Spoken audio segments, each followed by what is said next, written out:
Good evening, everyone. That is our new public service announcement. I'm really pleased to welcome back to campus one of our graduates, Larry Lindsey. Larry, welcome back to Bowdoin. Great to be here. Brunswick. Larry is a nationally renowned economist, has served twice at the highest levels of government in this country. The first time in 1991 when he joined the Federal Reserve Board, appointed by President George Herbert Walker Bush, Bush 41, and with the unanimous consent of the Senate, although there's a story behind that if we want to get into that a little bit, that involves Bowdoin, actually. He stepped down in 1997. He was, interestingly, one of the first to see the stock market bubble that was forming in the 90s, in contrast to Chairman Greenspan, who had a different point of view and perspective on that, and that may be something that we want to talk about as well. And then later in 2001, at the formation of George W. Bush, Bush 43's presidency, Larry went to the White House and became director of the National Economic Council. In what has now become a rather famous incident, he warned that the cost of the impending Iraq war would be significantly higher than the $50 billion estimate that Secretary of Defense, then Secretary of Defense Donald Rumsfeld was arguing it would cost. And in a rather indelicate and ultimately incorrect assessment, described Larry's estimate as baloney. Larry ultimately lost his job in the White House after sticking to his guns on his assessment, but it was proven correct. The financial cost, leave aside, of course, the tragic human cost of that war, was in the trillions of dollars, not in the billions of dollars. Larry is a magna cum laude graduate of Bowdoin College in 1976. He was also awarded an honorary degree in 1993. He has a master's and doctorate in economics from Harvard, taught on the faculty there for a while, and was also the Arthur F. Burns Chair of Economic Policy at the American Enterprise Institute. He is now the president and CEO of his own economic and political consulting firm, the Lindsey Group, and is the author of a number of books, and we may spend some time on some of those this evening. But we're really pleased to welcome you back here, Larry. So, thanks, it's great to be back. The general title of the talk is an insider's view to issues facing, a Washington insider's view to issues facing the country today. But we'll talk about all manner of things that I suspect. As we always should do with guests who come to Bowdoin, I encourage you strongly to challenge and have robust discussions with Larry about issues that are important to you and that are on your mind, as we always do at Bowdoin, respectfully, of course. But this is an opportunity to really talk about issues that are on your minds and to talk with someone who may have a different point of view and a different perspective, and to get after that. And that's what we do here at Bowdoin, is engage in that intellectual discussion with a variety of different points of view. I'll begin the festivities by asking Larry a few questions just to get things warmed up, but we will quickly turn it over to you. We'll have microphones at the front of the stage here. We'd ask for some preference to be given to our students and our faculty and staff, but our members of the community, I know there are a number of you here. We're thrilled to have you here, and you're welcome to ask questions as well. So, Larry, this is a true softball to get warmed up here, but tell us how you ended up at Bowdoin. Well, for a few reasons. First, I had one of my favorite history teachers in high school went here. And second, I drew a radius on a map that was close enough that I could get home, but far enough that my parents wouldn't come up and bother me a lot. And Bowdoin met the standards. And then the third reason was I came up and saw the place, and hey, it's a country club. I mean, nothing, it was back then, we still had to, chop our own wood to get the fireplaces going, not like today, where you've got grand and glorious treatment for your students.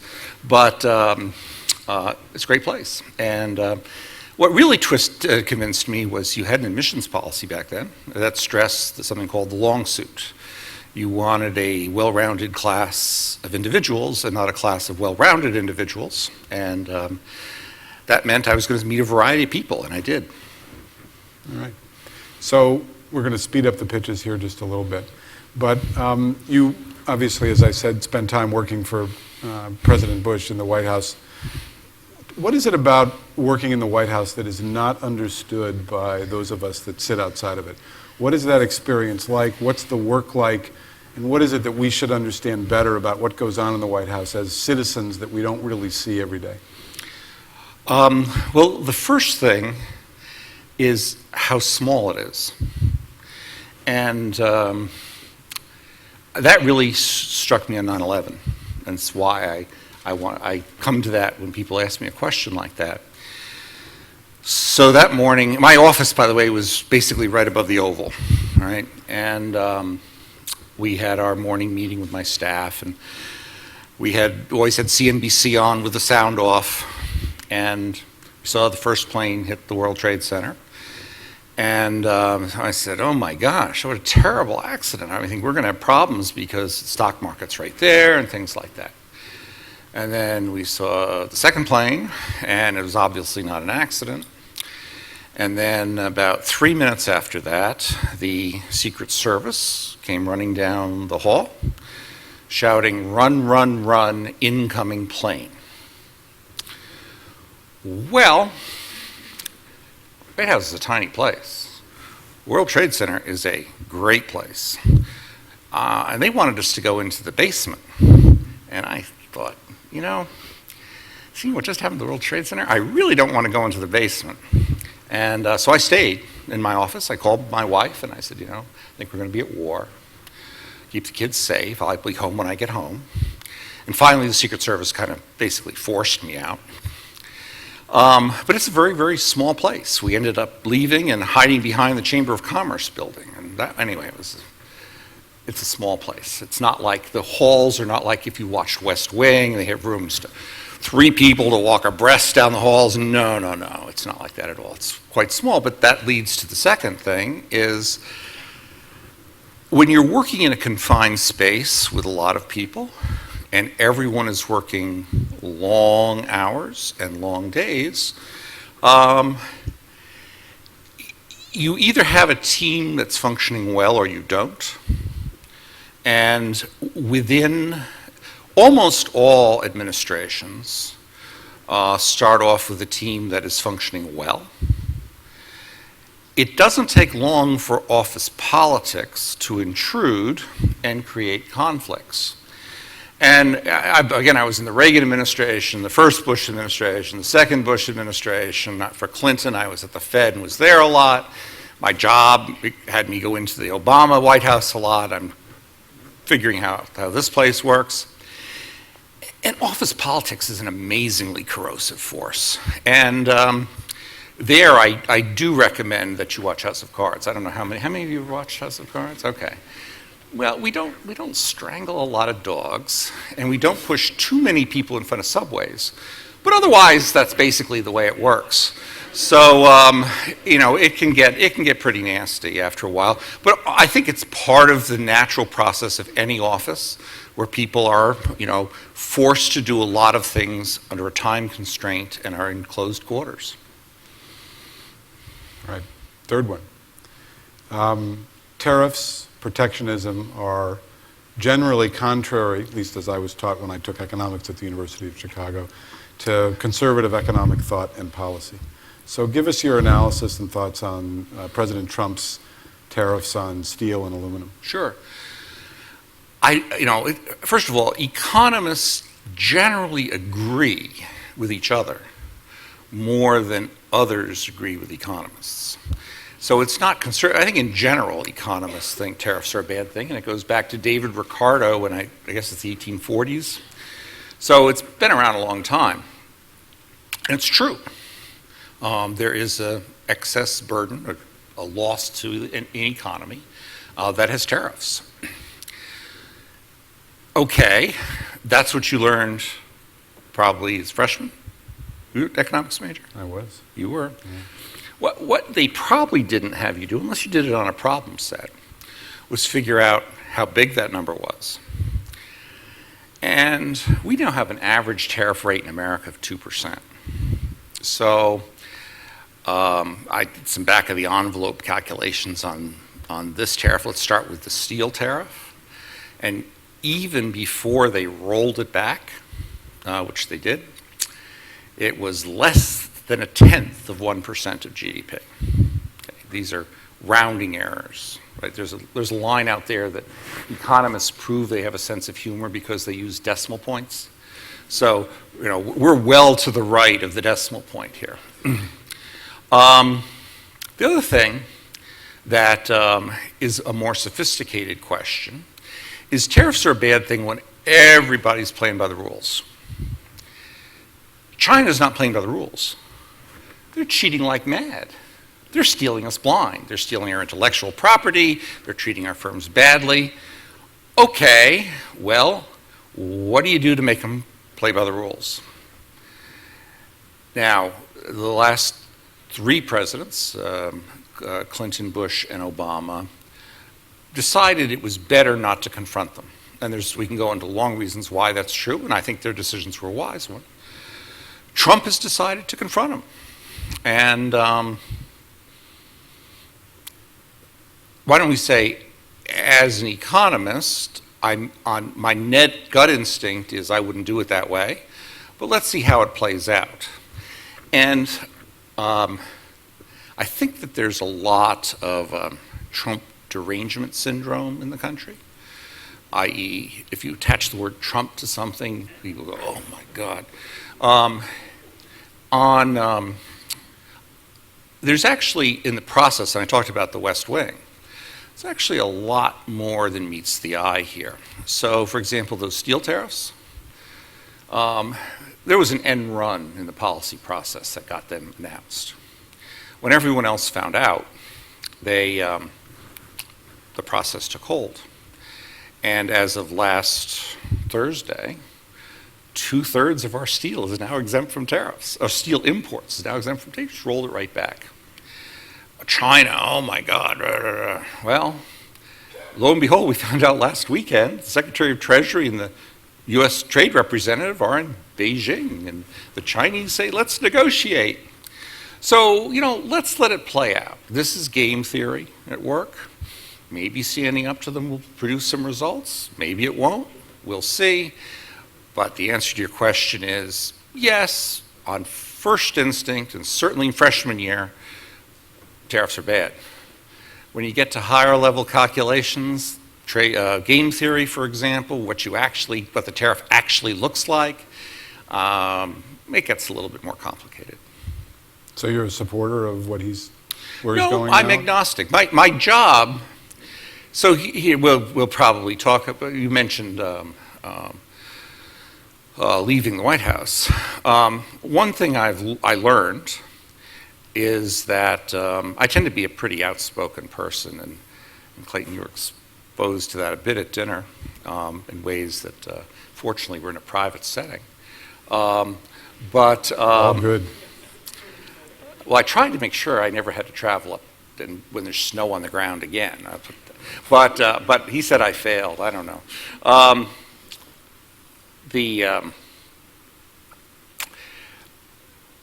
My job now is not to decide things are good or bad, not to take sides necessarily, although in the end I do, but to find out what's really going on. Because the quality of information that's available is horrible right now. In my view, especially the news networks, CNN, what have you, they're like talk radio used to be. All that you have is one commentator talking to another about their opinions. You're not going to learn anything from that. So I try and get to what's actually going on. I cultivate lots of sources. We have a lot of non-paying clients who are basically those sources. And they see what we write, so that's a way of keeping us honest. And we talk to them all the time, and we try and figure out what the heck is really going on, what is the process that's driving things. So last question, and then I'm going to turn it over to our audience.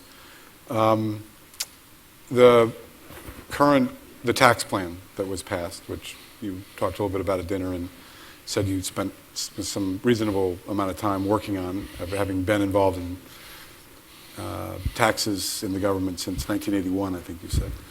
What's the part about the current plan that you think is its best feature and its worst feature?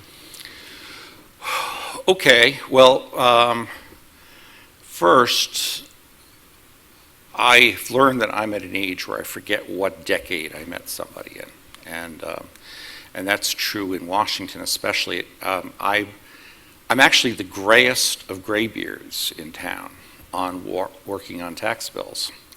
So the folks in the House, starting in the House, called me up there quite a bit to talk to members, to talk to staff, to talk to opinion leaders, and try and craft a bill. And maybe it was flattery, but I certainly have a view.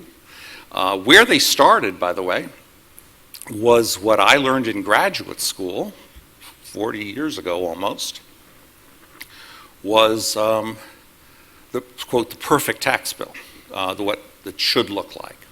Addressed a lot of the problems. This didn't shock me, but what happens over time is perfect gets negotiated down.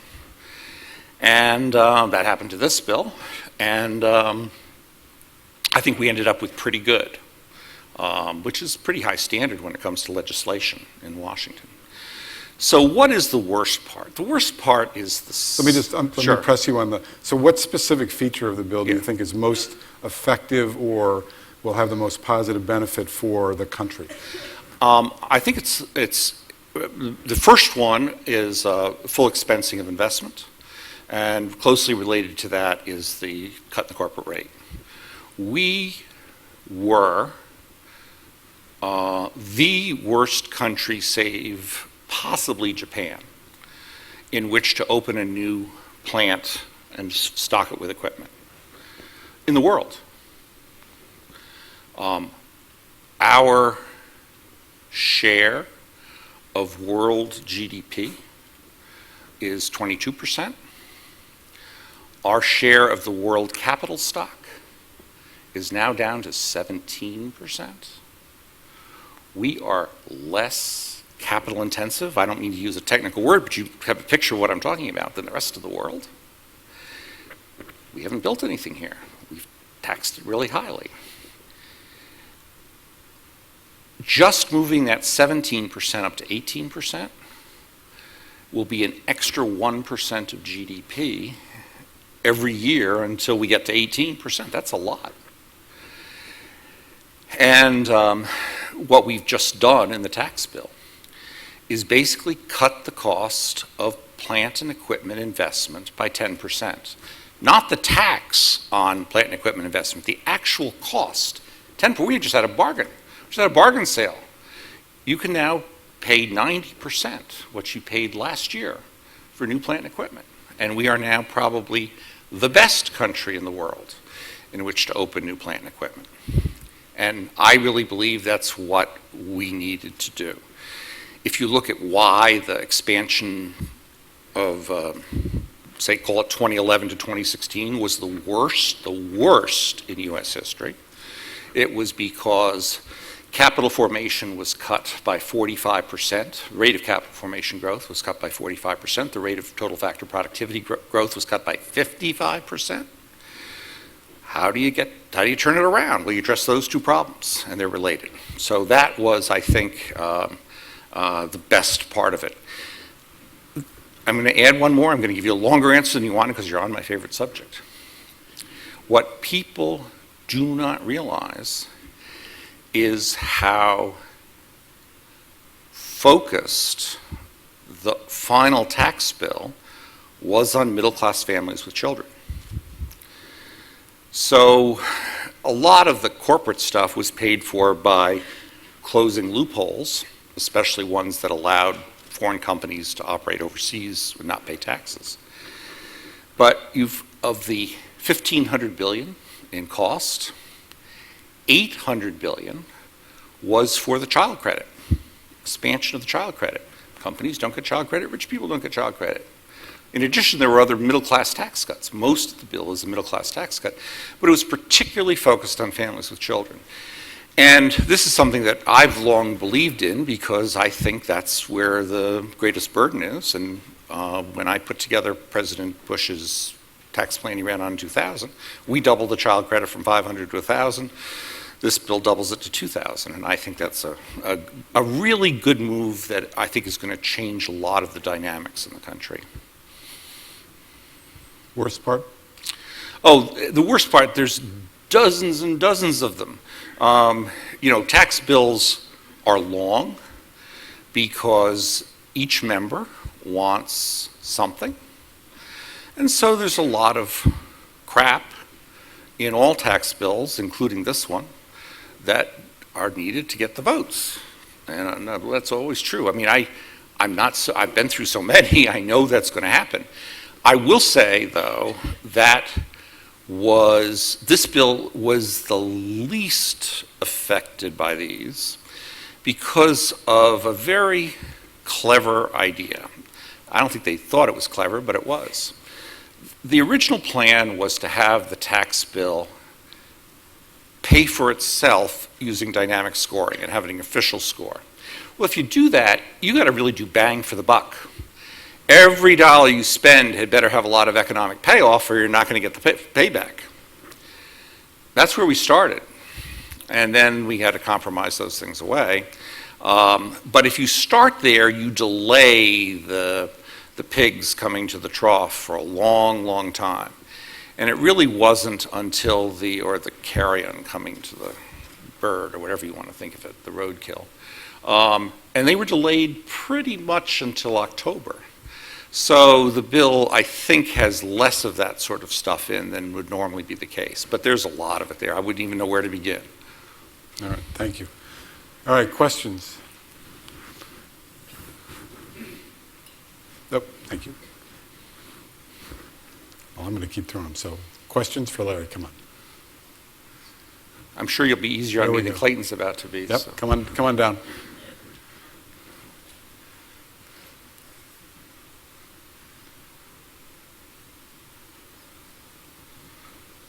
Thank you. I really enjoyed your book.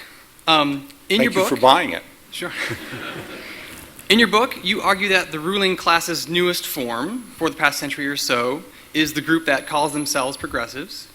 And you also argue that people in the ruling class have deluded themselves that they are not power hungry, but rather that they are altruistic and they have superior knowledge and intellect to everyone else, which makes me think, okay, they should believe in their own policy prescriptions. However, I know you also say in the same chapter that the reason that the ruling class has been running up the budget deficit and the debt is that they think that one way that they can get and hold power is by running programs and promising people things. So can you clarify to what degree, in your view, progressives actually believe that their policies would be good for people's lives? That's a great question.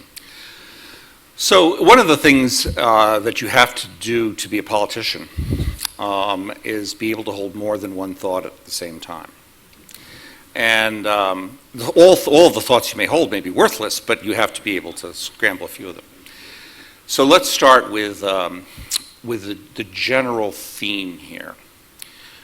And this wasn't just the last few years. It started with Wilson, which, as you know, was in the book.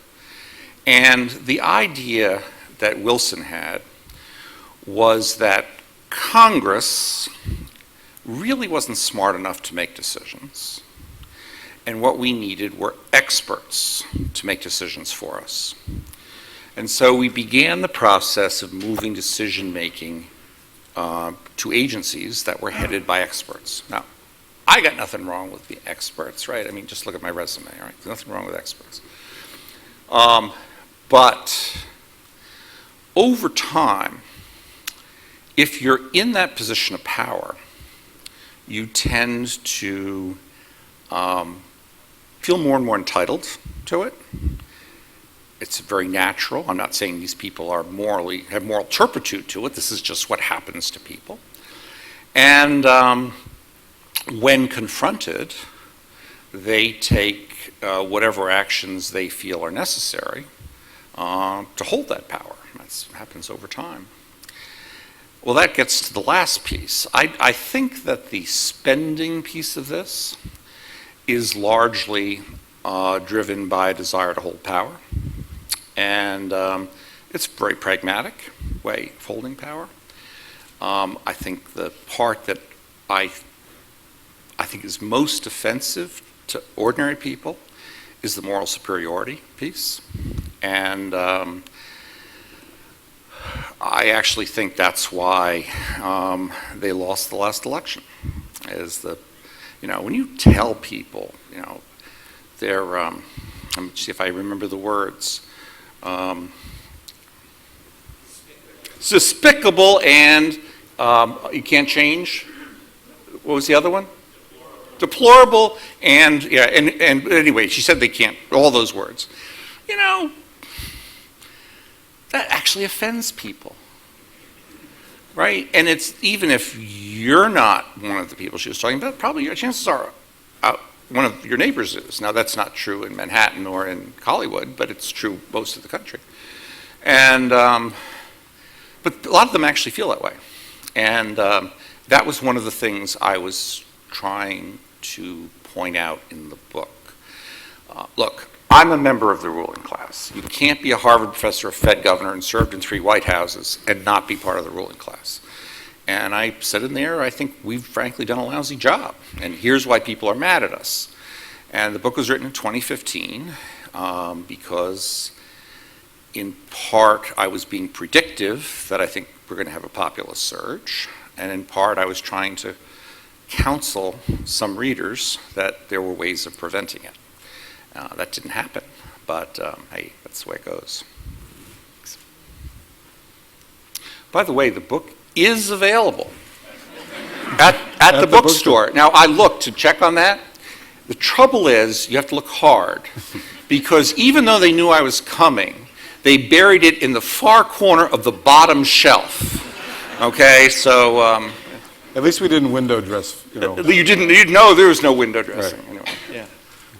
You had an interesting response to the first question about what it was like to work in the White House, and at least interesting for me to hear about the tight quarters and the crowdedness and the kind of behavior that it produces. And in looking at the current White House and the current cast of characters and the recent turnover, would you care to share with us your impressions of the turmoil that appears to exist there and the more sort of frequent dismissal of the people that have been characterized as being the adults and bringing sort of a sense of reason to the White House, and now they're all gone. So, not all gone, but a fair number of them. So, would you just share with us your reaction to what you see going on in the White House today? Yeah, so there's 2 questions. The most important one is process.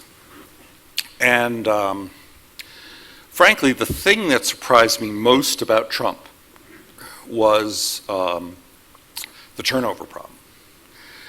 I mean, the guy ran a business. I don't know how he ran a business with that kind of turnover, but I'm finding out he did, right? But, this is a problem. I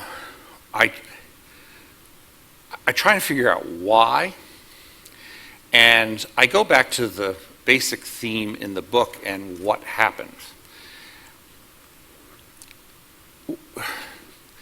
The analogy I like to give is that this guy leading all the folks with the pitchforks storm the castle, and the folks in the castle are fighting back.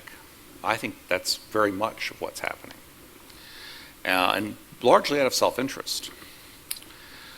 And because he was leading the guys with the pitchforks, it was far from clear who among the pitchfork holders you'd bring in. They have no experience. And who among the staff in the castle was going to play fair with you. So that's a fundamental problem that I think is contributing to the extent of the turnover. And he tried a number of combinations, and I don't think he's a very good. I think he did very poorly on this. To put things in context, I did not vote for him. Okay, I voted for Gary Johnson, but I think if she'd won, we would have had similar problems as well. We don't have to go into that. So I think the management is terrible. Now, as to whether people are reasonable or not reasonable, again, you have to consider who's telling you that they're not reasonable, and basically the guys who are in the castle, right? In fact, there's a good collection of people in there. One of a guy who used to work for me, Kevin Hassett's now chairman of the Council of Economic Advisors. I would put him as extremely reasonable. He's been in town a long time, knows how it works. And I don't want to go beyond that, but I think there are a lot of reasonable people in there, and there are some people who are not reasonable. And I'm not sure it's quite as stark as is being portrayed. Their problem is, going back to the original issue, is they're not playing well together in the sandbox. And I think the best thing the president could do is to tell them to really be firm about telling them to get along. That's apparently not in his skill set. It isn't how he likes things. That's too bad. But I don't think it's quite as stark in terms of good guys and bad guys as the media makes it out to be. Let me follow up with that, Larry. Do you think it's a problematic or a non-issue kind of generated by whatever media you want to attribute it to, that he has daughter and son-in-law in the senior positions? Yeah, so in an ideal world, or even in a semi-ideal world, I don't think it's a good idea for them to have taken their jobs there. That said, they would be among the more talented and reasonable people, based on your question. And let me start with why I think it's a bad idea. That may help. Why it's a bad idea for process. Suppose I'm toiling in the vineyards producing a policy paper, and we go through 16 rounds of interagency meetings, and we finally come up with a consensus document, and we take it to the president, and then Ivanka gets to tell Dad that night, I really don't think you should do it that way, right? That's demoralizing. That's what the risk is. And I think Ivanka would be wise to, first of all, I don't think, because of her upbringing, that she is even sensitive to this, but I think she would be wise to go and tell the people face to face, hey, look, I know I'm in a privileged position. I get it. I will do my very best not to exploit that. And if you ever catch me, trying to do an end run around you, come and confront me. I think that would change a lot of the view, and I think that's the right thing for her to do. She's smart, she's beautiful, she's rich, and that combination usually doesn't lead to the kind of modesty that I just suggested. So I think that, I'll stop there. Okay, yeah. Thank you. Diana, go ahead, Diana. Yeah, and then we'll come to you second, but go ahead, yeah.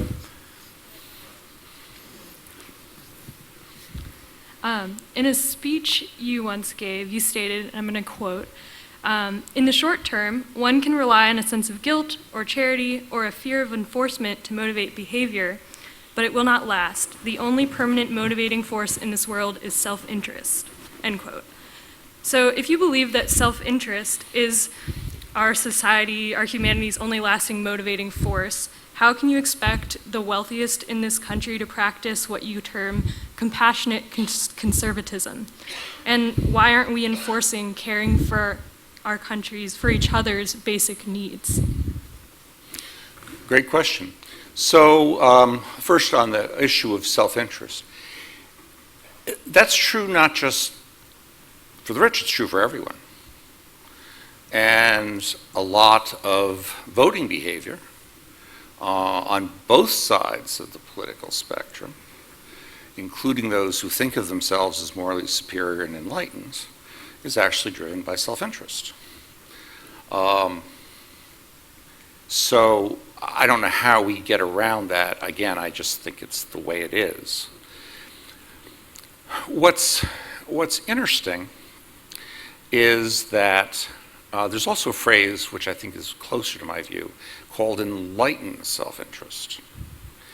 And that means understanding the ramifications of your actions. So, for example, I may get mad at you and therefore punch you in the nose. That may be self-interest in a very narrow sense of the word. It ain't enlightened self-interest. And I think that is true in general. Like most economists, almost all economists, we tend to think that markets are the best way to allocate goods, because markets are the places where self-interest can be both expressed and tamed through competition. And so I think that is one constraint. I also think that most people, because of enlightened self-interest, do have a moral sense as well. I think that's actually part of their success. One thing I've been looking at a lot, and Good Friday is Friday, 2 days from now, is how important the notion of forgiveness is. There's a lot of psychology literature saying that forgiveness is good for you. Forgiving others, that kind of forgiveness, is good for your health, it's good for your longevity, it's good for your psychiatry, everything. Yet forgiveness, I guess, would not fit into the narrow self-interest framework. It's actually, you have to be pretty enlightened to forgive. And so I think self-interest is a little more complicated than what you're saying. We are the most benevolent society, I think, in the history of the world, certainly in the world today. And a lot of the alumni who are my age, who did very, very, very well in life, give most of what, or are in the process of giving most of what they've earned away. I think that's all part of what they believe. And that's a long answer for your question, but there's nothing we can do about self-interest. But I do think that making an enlightened self-interest can help. Yes, sir. Permit me to go back to the boys with the pitchfork analogy. You said at the beginning of your talk the quality of information is terrible. When I look at the major media and the congressional vetting process for new applicants to any administration, it seems policy is not debatable. It's the quality of the character or the flaws in one's character that gets all the attention. What advice would you give to young people here at Bowdoin thinking about going into government service, about how they maintain their self-respect and integrity in the face of what might be excoriating criticism just to get the job? Yeah, don't take the offer. And actually, there's a lot of seriousness in what I just said. In this environment, what Clayton didn't say is, I just turned down a job. I think that it's always been that way, but it's much worse today. So in my confirmation, I'll tell another piece of the story. When I was nominated by President Bush in '91, we were down 57, Republicans were down 57-43, his party was down 57-43. And so confirmation was far from assured. The problem I had, and I'd learned this from a couple of Democratic staffers who had then gone into business and wanted to get to know me, was the Democrats, I was going to be a dove when I went on the board. And the Democrats didn't want rates cut before the '92 election. And so they were going to try and delay it as long as possible. Okay. I get that. Well, how do you oppose somebody then? So the first theme was I wasn't Southern enough. There was a custom, but it's not a rule, that you have to be from, you can't have two people from the same district. And the district I was going to come from, which is where I voted, paid taxes, had lived for 5 years, was the 5th district, which is Virginia. So that was the first thing, but that didn't last very long. So then how do you get, well, the next thing that happened in the cloakroom was they said I was a draft dodger. Well, you can't, it's not something you can prove or disprove. What happened was I have won one lot, from my point of view, one lottery in my life, which was the draft lottery. I pulled 341 out of 365. I wasn't going to be called. So I didn't serve, but I was hardly a draft dodger, but that was kind of the kind of slimy stuff that happened over and over and over again. And this was in 1991, for God's sake. So, it's kind of always been that way. Now, for similar reasons. I mean, my view has always been you can disagree with someone without being disagreeable.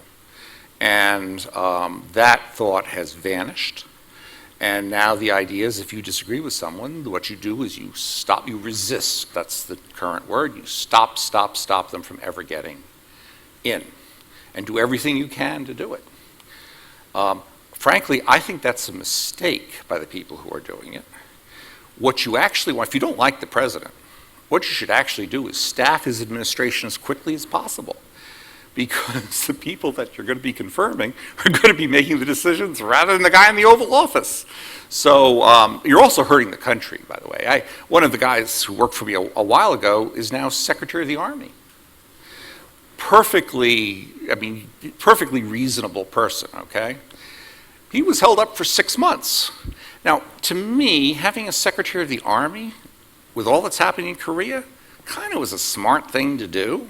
Why did they stop him for 6 months? Again, obstruct, resist. So the whole theme has changed. I think it's sad. I think Washington looks a lot like low-grade Civil War to me. It could very well get worse.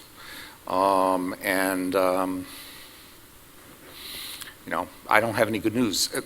You asked me how would I recommend to a young person wanting to go. I would say don't. It'll blow over. You can do it later in life. We'll go here, and then we'll go here. Yeah. On the topic of self-interest, critics have noted the increasingly cozy relationship between Capitol Hill and K Street and lobbying firms. Of course, you want, and the country needs, experts on crafting legislation and advising our leaders. But at what point does the coziness of that relationship become a disincentive to good governance? Yeah, that's a great question. And you answered both sides of it, which I appreciate. Congressmen and women are busy people. And they're busy because we expect them to be busy. We expect them to be back here in the district, right? It's the reason they only work 3.5 days a week or something like that is because the folks back home want to see them over the weekend. They have to talk, okay. Well, exactly when are they going to learn things? And yes, they have staff, but the staff tends to be younger and has very little knowledge of the real world. So if you're going to have a big government that has lots of power, you got to have somebody feeding information into that government on how to do things. And we have free speech, and the people who know things the best, we may not like this fact, but the people who know things the best in general are lobbyists, because they know the details. They can go through the details of everything. And by the way, when you say K Street, right, that includes the AARP, the National Education Association, American Association of Universities. There's lots and lots and lots of special interests there. And again, they're trying to impart knowledge to their congressmen. The second part of your question was coziness. I don't think it's more cozy or less cozy. What broke down the constraints were the deaths of the parties. Back in the old days, and here I'm talking about really the 60s, Lyndon Johnson as Senate Majority Leader, or late 50s, the power was very, very concentrated, which has its drawbacks. But on the other hand, you had two parties, rather than 435 of them in the House and 100 of them in the Senate. And so you had fewer avenues for the K Street, if you will, to actually find somebody to obstruct some legislation for them. I think that quote, democratization of the process has led to a lot of what we're talking about, because the influence is actually, quote, democratization. If you go to, say, the UK, which has a very, very strict party system, the lobbying is a lot less prominent. And so, you know, there's two sides to this coin. And do we want our representatives to be members of their party, or do we want them to be our representatives? And once you make that choice, then you're going to be making a simultaneous choice on power of lobbies.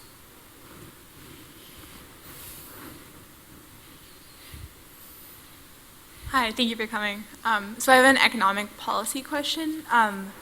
You mentioned earlier that you were for corporate tax cuts, and I've read that you're generally against welfare, and I was wondering, especially comparing the US to other countries that have successfully implemented larger social welfare programs, what would you say to the 9.5 million Americans who are considered part of the working poor, which means they worked more than 27 weeks out of the year and are still below the poverty line? Yeah, that's a great question.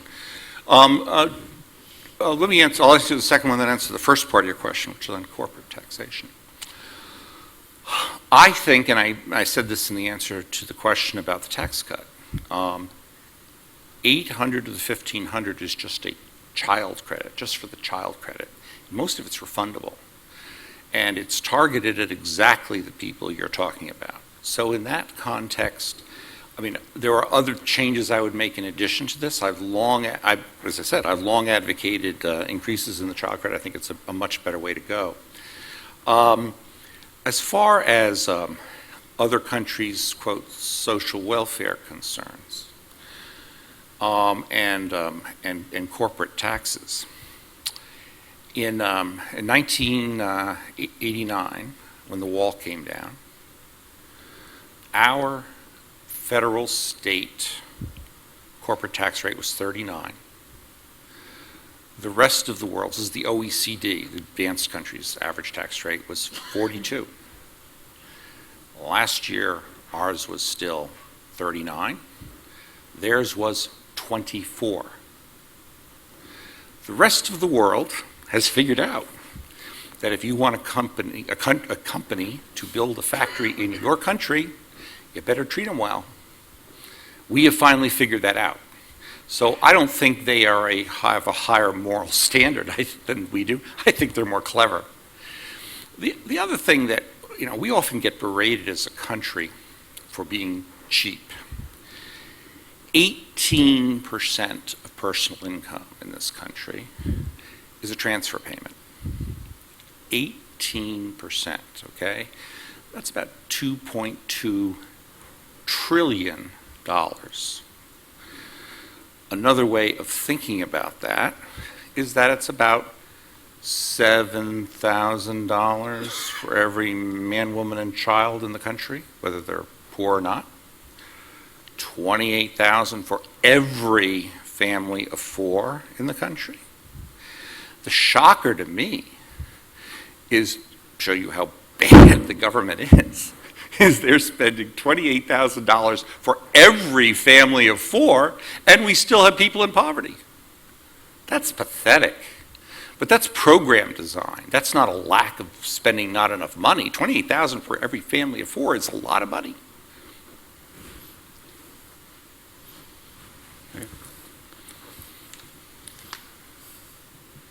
Hi, I also read your recent book, and I had a question drawn from that. And because I recognize that not everyone in the auditorium has read the book, I wanted to quote the passage that I wanted to discuss with you. And this is from page 4, in which you say that the ruler or ruling class, quote, seizes power by offering citizens a solution to real or imagined problems of the moment. These problems are usually manufactured issues involving either a vague potential threat that can't really be detailed or solved easily, for example, the crops may fail, or global warming, or issues of conflict with other groups, such as tribalism or racism. The reason the ruler needs to manufacture these problems is that the society needs to be focused only on what the ruler wants and not distracted by their lack of freedoms or individuality. And I found this really striking, that from the very beginning of your book, you would attack the value of experts and their knowledge so openly, but also that even more extraordinarily, you would claim that the problems that experts study are in fact just manufactured. So I wanted to see what evidence you have to support those extraordinary claims. Sure. And the key word about the manufactured was that it was insolvable. Okay, that's sort of the link here. Oh gosh, you're asking me a question. Where to begin? Why, if I am a bureaucrat in charge of X, how is it that I can get funding for my agency? Is it from a paper that says, hey, things are going pretty good, nothing to worry about here? Or is it by saying, oh, this is awful, the world is going to end? Okay? So there is a natural tendency coming out of self-interest for everyone to say that the problem that they are engaged in trying to solve is worse than it actually is. That is the natural pattern of human behavior. Let me see if I can get to the least politically incorrect example. Let's take the U.S. Department of Agriculture's diet prescriptions. There was a time in my lifetime, and I'm sure you remember it, when margarine was what you should eat and not butter. Right? Eat the trans fats, they're better for you. Right? There was a time when, in fact, we now know this is true. We've all learned that spinach is great. And I eat a lot of spinach. I like spinach, okay? Train myself to like spinach. It turns out, though, that way back when someone was doing a study in how much, I think it's vitamin K that we get from spinach, I forget why I'm eating it, that they made a decimal point error. And that actually spinach has 1/10 as much vitamin K in it as they claim. And how did we all learn that spinach is great for us? Well, this one guy's study, seminal study on vitamin K in spinach, got disseminated, so we all think spinach is the best thing to do. This is how it actually works. All of these people get funding for their research in academia, get funding for their agencies by saying there's a problem and I am here to figure out how to solve it. That is the way the system works. And that would be my defense of why things are the way they are. Could I ask a quick Sure. question? So you, in your answer, steered away from the politically incorrect, and I would Sure. actually like to see you steer back into it, Sure. since in your writing you chose global warming and Right. racism as the issues that you wanted to discuss. So I'd be particularly interested to hear you discuss the way that racism has been a manufactured issue. Racism exists. The question is how solvable is it? Also, I don't think it's, let me do racism, but I think there's more facts in the global warming side as opposed to heuristics. Most people, when they get up in the morning, don't think about who they're going to hate today, right? They're too concerned with, getting off to work in time, getting breakfast for the kids, getting them to school, doing their day jobs, da-da-da-da-da-da. In most of America, people interact with a variety of different people without thinking twice about it. Now, are we programmed genetically for a tribalistic response? Probably, I don't know. But somehow, the real world out there, most people spend their lives not thinking about the particular traits of the other person. They just want to get by in their own lives. That's where I think the issue is exaggerated. And if, by the way, if it is genetic and built into us for tribal reasons, and I understand the sociobiology behind that, there ain't much we can do about it. I think we need to make people realize that it's there, make people self-aware. That goes back to enlightened self-interest. I'm not sure who we want to give power to make us behave in a certain way, because those people themselves, we've got the problems, the people in charge with the power have the problems too. Global warming. I think it's a problem, but I think it's interesting, and here I want to put it in the case of Paris. I just want to share some numbers. I'm a numbers guy. So let's just do a basic cost-benefit analysis here. And the people who did the IP International Panel on Climate Change model studied, and they have written papers about what Paris will do in terms of reducing world temperatures. So they are the people who wrote the model and are believers in the model, not skeptics, believers. And their conclusion was that if we enact Paris, whatever would have occurred in 2100 will now be postponed to 2104. Okay? 80 some odd years from now, we have managed to move off whatever would have happened by 4 years. That is what the climate change model says. Now, let's go to the cost side of the ledger. So I'm a cost-benefit analysis kind of guy. The estimate of U.S. compliance with what we agreed to is somewhere between 25 and 30 bucks a ton on carbon. We emit 11 gigatons of carbon, times 25 is about 275 billion a year in terms of direct economic costs. Plus, it would be our share of the 100 billion that was going to be transferred from the wealthy countries to the others, which we're probably about 40% of. So the annual cost to the United States economy is $315 billion. Not the end of the world, it's about 1.5% of GDP forever. In order to move what would have happened in 2100 to 2104. I don't care what CPA you go to, what discount rate you want to apply to that.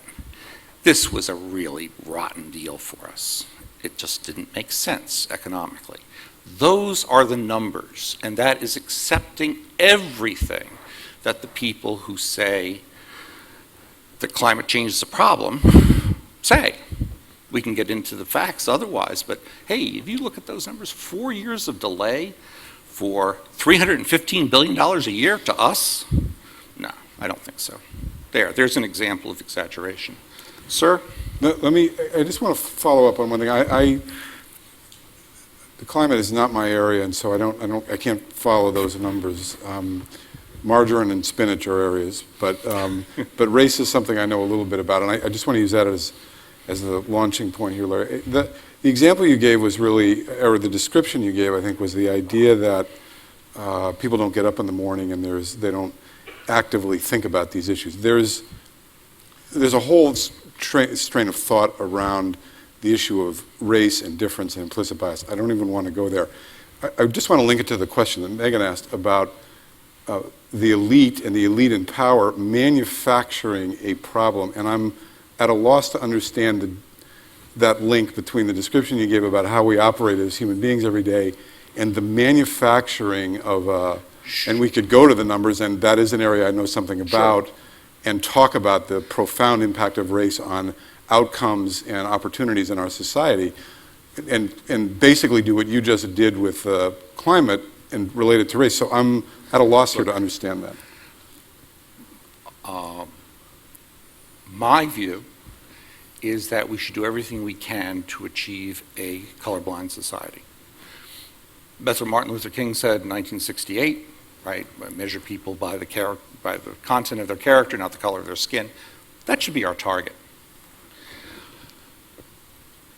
And the solution to us is acting as individuals in running our lives in respect of that goal.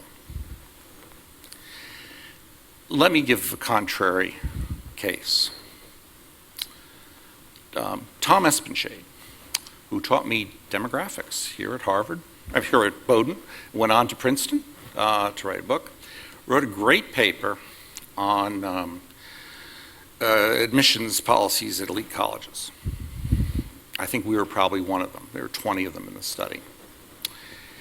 And what he found was that elite colleges, the probability of someone who is of Asian background with a 770 SAT and someone with a European ancestry with a 680 SAT and someone of an African ancestry with a 500 SAT, probability of acceptance was the same. Is that the solution that you're suggesting happen? So I'm not Is that suggesting discriminatory? Yeah. Isn't that racist? No, yeah, so that's a whole interesting strain of thought, which is different than the question that Megan posed and I followed up on about whether the issue of racism is an elite manufactured issue in order to retain kind of power. The issue of SAT scores is quite interesting. We can go back to the dinner conversation and your discussion of what Dick Maul did here and why it is Bowdoin, as a leader, concluded years ago that SATs were not the thing that we were going to rest our admissions policy on. They're modest criteria that we will allow to be used if people want to submit it or not, because of the flawed nature of using that as a gauge of quality of participation in an academic setting. So that's that thing. But I'm trying to get at this manufactured issue. Sure. And that's what it is. And I don't want to belabor it. I don't want to take the time away from others. So but how do we, it goes back to what do we offer people as a solution, and why do we offer them that? And I agree with you, SATs aren't perfect. I think they are one of many indicators of this. I think there's some merit in that implicitly making decisions based on race is a step away from a colorblind society. Maybe necessary, but I think we have to acknowledge that that's true, that there isn't anybody who's pure here, okay? We both agree we want a colorblind society. The question is how to achieve it. Now,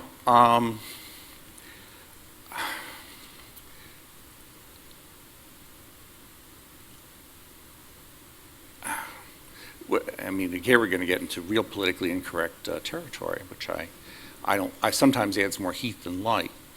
But if you look, for example, at the Black Lives Matter movement, and I think Black Lives Matter, and I believe all lives matter. The particular cases, when they were litigated, there were a lot of politicians out there with prejudging cases, often turned out to be wrong. Why were the politicians out there prejudging cases if it wasn't to garner votes? There was a lot of posturing going on. We all remember that.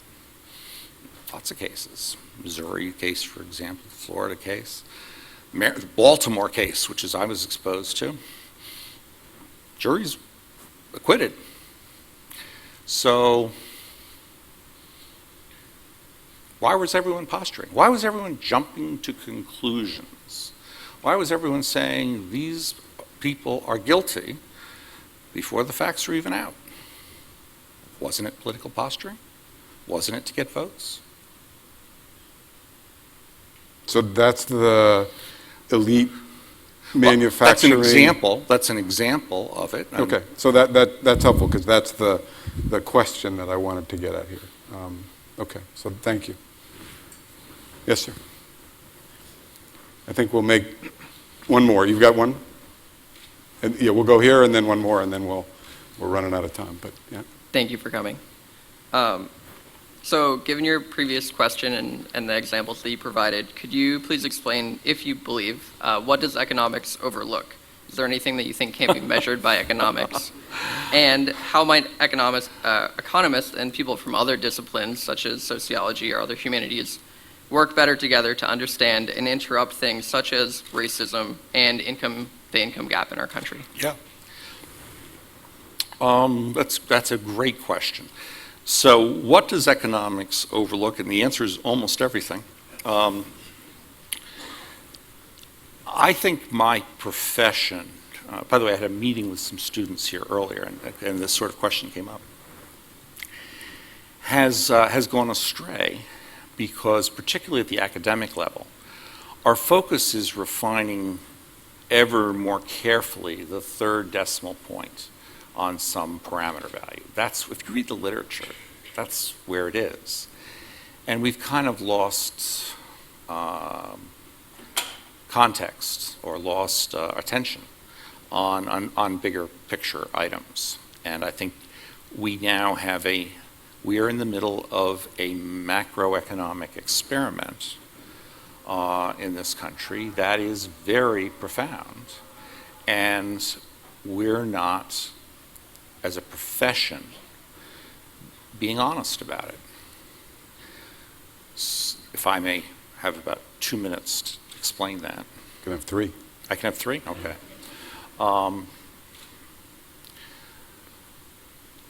We're now coming to the end of the third bubble in 25 years. The first bubble was the NASDAQ bubble. The second bubble was the housing bubble, and now we're in something I'd call the credit bubble.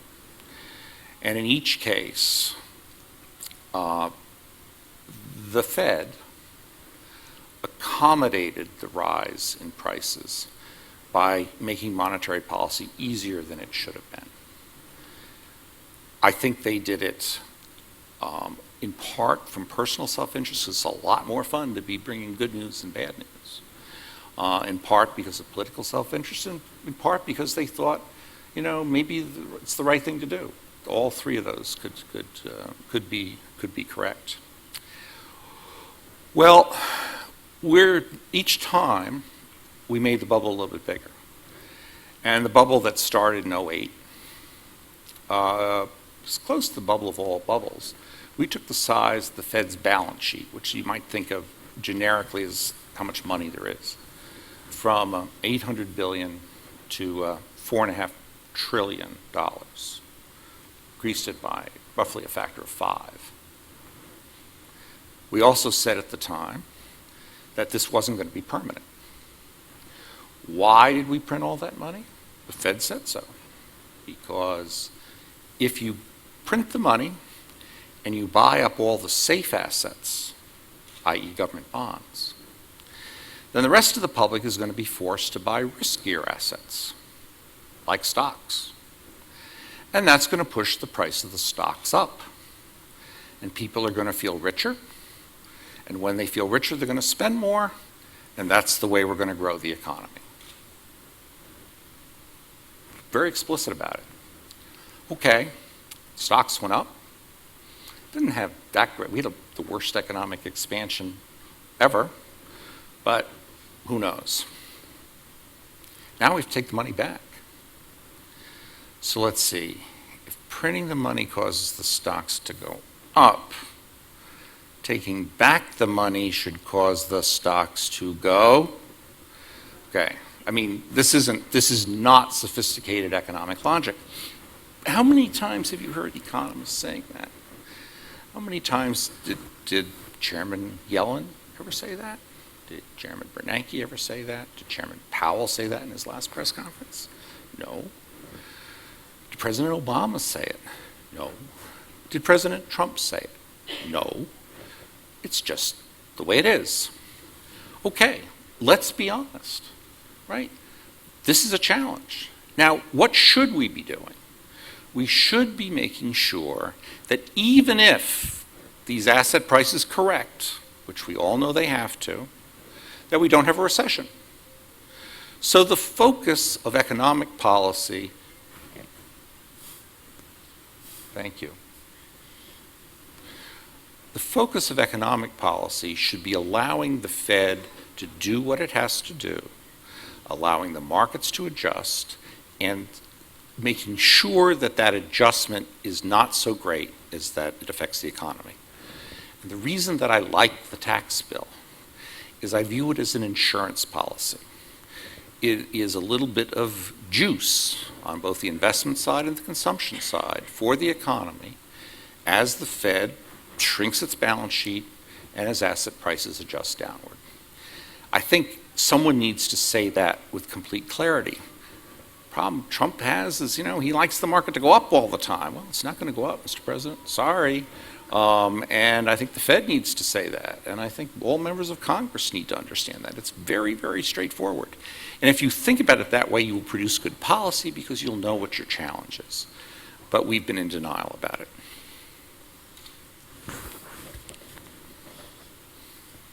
Hi, thank you for coming. In light of what you were saying about race and racism in America, I was wondering how you saw your personal identity affecting how you see politics and the economy, and how you see the identity of leaders who generally are upper-class white men affecting their views and the way that they create policy. Yeah, that's a good question.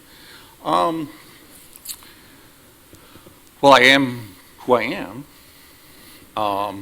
I have had a very interesting and diverse life with lots of different experiences. My wife and I adopted 3 orphans from Eastern Europe, so I don't think that exactly makes me xenophobic. At least I can cross that one off the list of deplorables. I think you really have to view individuals as individuals. You wanted me to end on an up note, and I'm going to. You may not agree with me, but when you look at the progress we have made, I'm going to say it started really in the 1600s as a society, in improving the lot of man. It's really quite remarkable. You pick the example of slavery, which is horrific. Slavery has existed forever in human society on all of the populated continents, in just about every culture. The process of ending it began in the 1600s, in part following the Reformation. We struggled with it in this country. It caused our bloodiest civil war. It was a major stain on the process of becoming a country, results of which were done with compromise. The British were the first to abolish slavery formally. We were the second major country to abolish slavery with the Civil War. I think that's a step forward. We're not getting to perfect. We have to think about where we started. We've expanded the franchise in both countries. Living standards here have risen dramatically, in part because of freedom. And even if don't practice it, and everyone's a little bit hypocritical, we still have a country that's based on life, liberty, and the individual pursuit of happiness. Those are invaluable rights. And liberty is an extraordinary thing that we tend to undervalue because we've had it. If you identify problems, this person and that person, I think they're right. But I think when you provide maximum individual liberty to people, you are giving them the ability to become the person that whatever they can become, whoever they want to be. You're not holding them back. And we as a country today are undervaluing the advantages of liberty. Our first response now, unfortunately, is to take away someone else's rights, right, and we don't like something. I think that's the wrong approach. I think making sure that rights are maximized for everyone is a much better way to go. And if we do follow that prescription, I think the problems that we've discussed here today will gradually go away.